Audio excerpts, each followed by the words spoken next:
Many of you have heard this verse and the interpretation of this verse. It says, John chapter 14, verse 6, it says, Jesus said to him, I am the way, the truth, and the life. No one comes to the Father except through me. And so it has been argued that Jesus Christ is the way and the Heavenly Father is the destination. Jesus is the way and the Heavenly Father is the destination. Now, that statement is not an inaccurate statement, but it is an incomplete picture. Let me repeat. The statement that says Jesus is the way, the Heavenly Father is the destination, is not inaccurate, but it is an incomplete picture. Because Jesus doesn't take us by the hand and take us to the Heavenly Father and say, here you are, Father, and then he goes about his business.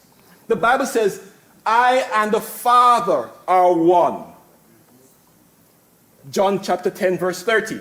And then in John chapter 14, verse 9, Jesus said to him, this is talking to Pete, to one of his disciples, he says, Jesus said to him, have I been with you so long, and yet you have not known me, Philip?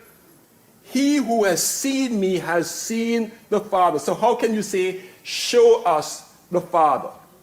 So when Jesus is the way to the Father, and he takes us to the Father, he is at the same time drawing us to himself. Because he and the Father are together.